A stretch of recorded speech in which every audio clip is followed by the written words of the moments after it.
నమస్తే అండి. నా పేరు దుర్గా మల్లేశ్వరరావు అండి. తెలంగాణలో చౌటుప్పల్లో శ్రీ పుణ్యలింగేశ్వర స్వామి క్షేత్రం ఉందని చెప్పి తెలిసింది.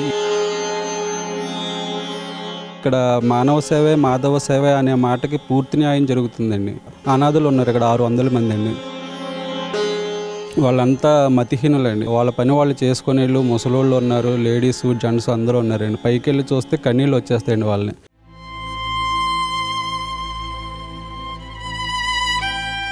మనం ఇళ్లలో ఉన్నప్పుడు అలాంటి వాళ్ళని ఇంట్లో వాళ్ళని చూడడానికే మనకి అసలు అవ్వదండి పని. అలాంటిది ఇక్కడ 600 మందిని చూస్తున్నారంటే నిజంగా ఆయన ఆశ్రమ ఫౌండర్ గట్టు శంకర్ గారు అంటే అండి, ఆయన నిజంగా జన్మ ధన్యమైపోయిందండి ఆయన్ని.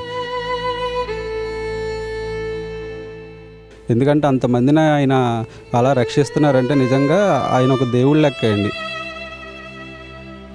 డోనర్స్ వచ్చి ఎంతమంది డబ్బులు ఇచ్చినా సరే చేసే హృదయం ఉండాలి కదండి. ఆ హృదయాన్ని ఆ దేవుడు ఆయనకి 100% ఇచ్చారండి. తర్వాత గట్టు శంకర్ గారు చెప్పింది ఏంటంటే, నెలలో ఒక్కరోజు సేవ అంటున్నారండి. ఇక్కడ నెలలో 29 రోజులు మన కుటుంబానికి కేటాయించిన ఒక్కరోజు వచ్చి సమాజ సేవలో మన వంతు మనం పని చేయాలని చెప్పి. బయట ఎక్కడైనా చేయొచ్చు, అనాథులకి గట్ట మనకు తోచినంతలో ఎంతో కొంత ఇవ్వచ్చు, స్లమ్ ఏరియాస్కి వెళ్ళొచ్చి సర్వీస్ చేయొచ్చు. కానీ ఇక్కడ అలా కాదండి. ఇక్కడ మనమే ఇక్కడ ఉన్న 600 మందికి మనకు తోచినంతలో 100, 10, 1000 ఎంతో కొంత వీళ్ళకి ఇచ్చి మనమే దగ్గరుండి ఆ సేవని వాళ్ళు తీసుకుంటున్నదని మనం ప్రత్యక్షంగా చూడవచ్చు. అది ఒక మానసిక ఆధ్యాత్మిక తృప్తి అండి ఇక్కడ మనకి. అది అయితే బాగా నచ్చిందండి.